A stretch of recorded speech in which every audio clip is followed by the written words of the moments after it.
Next Up was a good episode. I liked it. It's another one I feel is a little more underrated. Um, definitely a little overlooked. But of course, I should say it's completely underrated because it did um, win an Emmy, of course. But the main story is this is one of those episodes where, and the next couple episodes are kind of like that, where it's like there's really like one main story, like the sub stories really isn't getting too much attention. I feel like this one like it's really mainly a one story show. Um, so the main story is at the beginning of the episode, Jerry and George went out to a restaurant. George is talking about like how he feels like he's hopeless as far as finding women. He doesn't see it ever working out for him or anything like that. Elaine is out eating dinner with her friend Cynthia, who claims the good ones know that they're too good for her. And like it's like you're damned if you do, damned if you don't with either end. Like the good ones or the desperate ones. Or she's like maybe I just need to get someone who's just needs me because they're just so desperate. Which of course, they keep like coming back to shots of George. I was teasing that. Oh, the person that she should be with is George, of course, because they're both feeling down in the dumps, and nothing's going right for either one of them. So then, the next day, Jerry and Elaine get together, and they were talking about how their nights went. They both basically brought up how George was feeling hopeless. He just can't find anyone, and then it's how they both give up. And they look at each other, they're just like, yeah, right. And then they start talking about it, like Elaine's like, I want to start fixing up people, especially not with George. And Jerry's like, just proclaiming like what's good about George. And obviously, even though George, yes, he's got no job, he's got no money, he's got nothing going for him right now, unfortunately, since he's unemployed.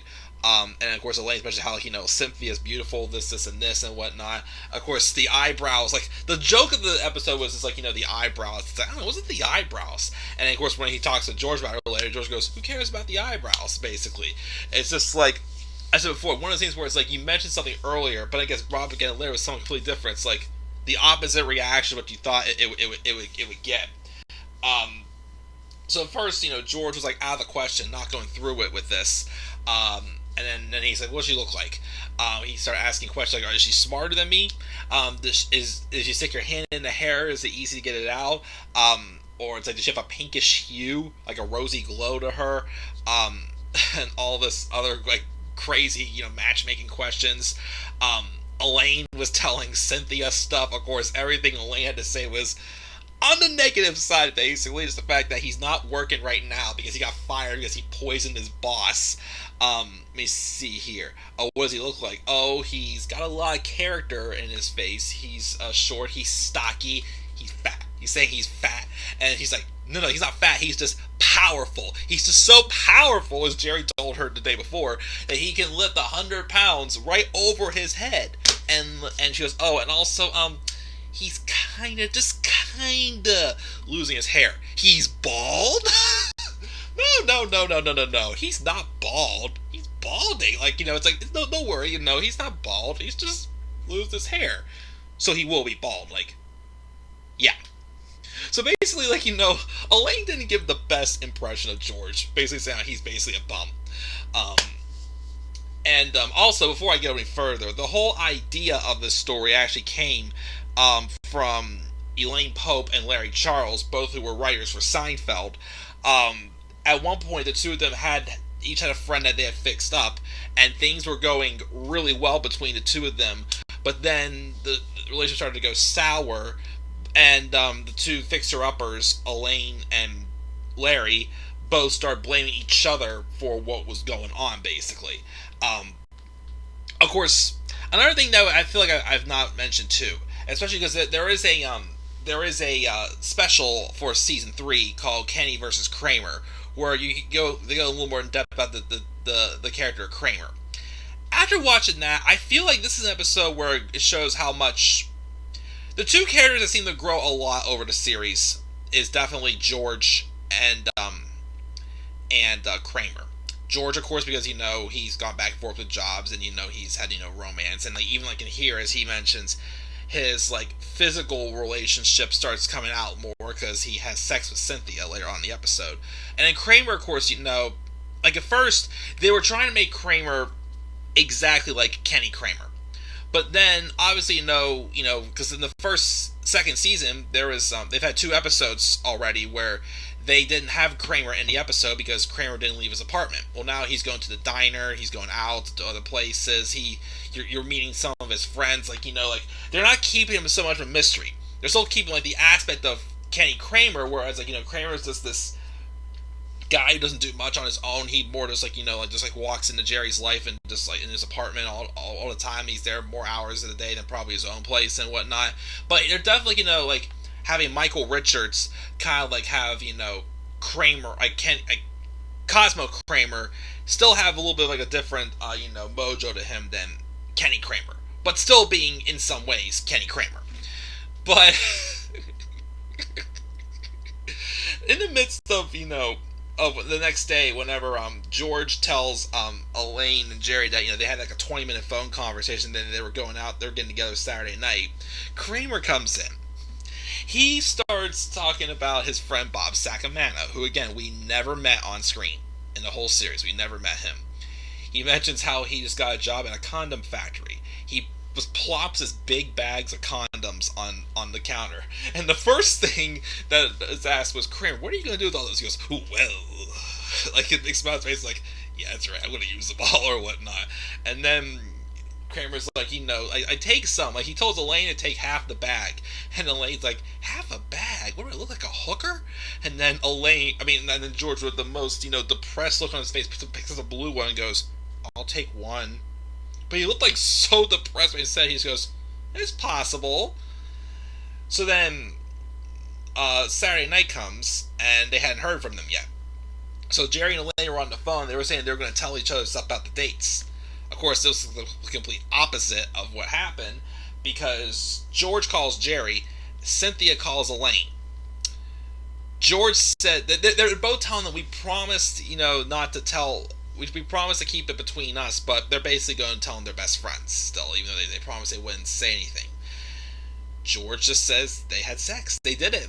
And then apparently they did it in the kitchen because they thought it was since it was their first time.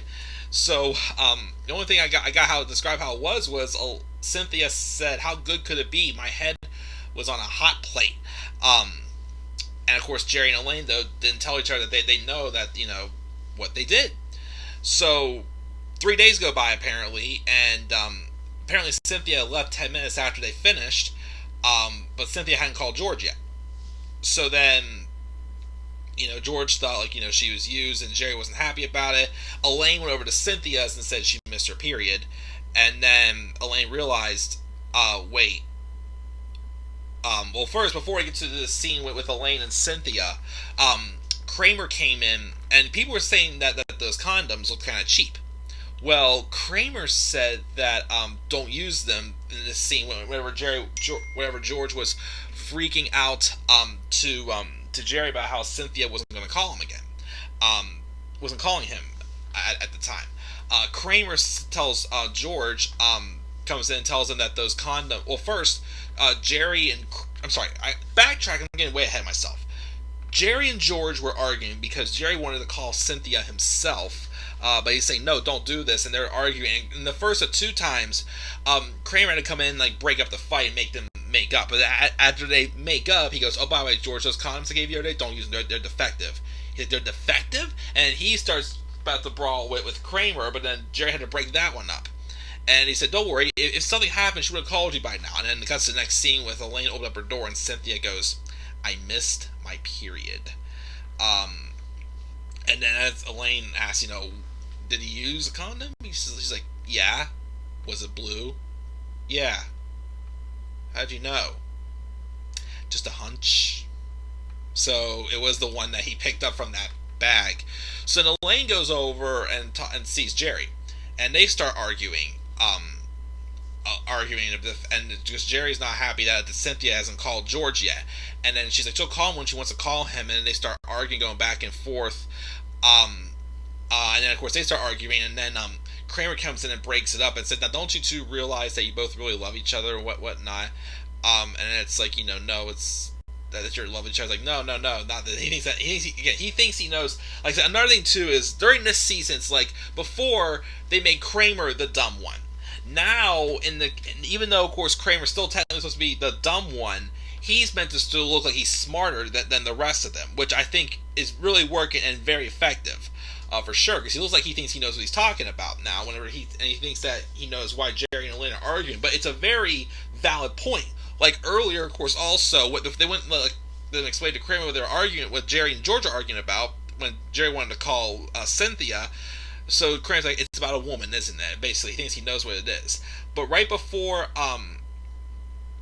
now, of course, in the blooper reel, there's actually a scene where in that scene with Jerry and Elaine, he's actually telling Jerry, "You kiss Elaine." He goes, "Oh, Kramer," and I goes, "I'll turn around, I won't look." So he turns around, and Jerry and Elaine give each other the finger. But in this one, they don't even get to that far. Kramer just says, "Oh, by the way, Jerry, next time you see George," and he hands him some condoms, said, "Tell him to use these." And Elaine goes, "I knew those were defective." And then Jerry's like, "How did you know?" At the same time, George is walking in, and Elaine goes, "Because she missed her period." And then George says one of my personal favorite lines. He's like, "Mr. Period." He goes, "Oh my gosh, I can't believe it. I'm a father. I did it! My boys can swim! I did it!" And one of the first of many times he runs out getting all excited, and he runs out of the apartment, obviously running to Cynthia's all out of breath. I mean, yes, we saw him running around a lot, of course, in The Boyfriend when he was running back to Jerry's apartment trying to, protect himself from his lies to the unemployment office, but I just love these "I'm out, baby! I'm out" type moments he would run out. But he didn't say that, of course, but it was one of him, like, being all excited. It's like, "I did it! I succeeded!" And then the next scene cuts to the four of them going to dinner, but while Elaine and Cynthia were waiting for the boys to arrive, Elaine was saying how George had ran in and said I can depend on him, and this and that, saying all these like very nice things about how he'll support her and all this jazz, but then she said she just got her period, and so there's no baby on the way, obviously, but obviously just kind of makes sense things were okay between the two of them, even though this is a one-off appearance for Cynthia. So then George came in, and then they sat down, and Jerry said hello to Cynthia. Did he meet Cynthia? I can't remember if he had met her before or whatnot. But they said that this is a good place, best place in the house. Because Cynthia goes, "Yeah, best place in the house, right by the kitchen." Looks at George and smirks, because that's of course where they did it at. They opened that, and they said they got appetizers, and then they and then George just starts eating like a pig. Everybody else is looking at him like, okay. And that was the episode. Like I said, this was an idea again by Larry Pope and Elaine Charles. And when it came around time for the Emmys, Larry Charles had submitted the Subway episode for his nomination for the Emmy. But Elaine Pope submitted the Fix Up, and this actually won an Emmy, which is pretty awesome for sure. But yeah, like I said, one of my favorite episodes, I would say it was one of my top 10, but it's definitely an episode that I definitely enjoy watching again, the Fix Up. Firstly, because of Kramer's reactions whenever, one of my favorite moments is definitely whenever Jerry asks, whoever it was, asks Kramer, "What are you going to do with all of these?" He goes, "Oh, well." He gets this big grin on his face. It was just hilarious, but that's that one. The next one is The Limo. It's another episode. It's kind of like very one side, maybe like a one story thing mainly, pretty much. There's not really too many, sub stories going on in this next episode. But we'll talk about that one next, The Limo. So guys, what are your thoughts on the Fix Up episode? Make sure to leave your thoughts down in the comment section below. And be sure as always to slap a like on the video and subscribe for more content to my channel. Follow me on Twitter at DemandAirboy93. Until then, guys, I'm checking out. I'll see you all later. Have a great rest of your day. Peace out, everybody.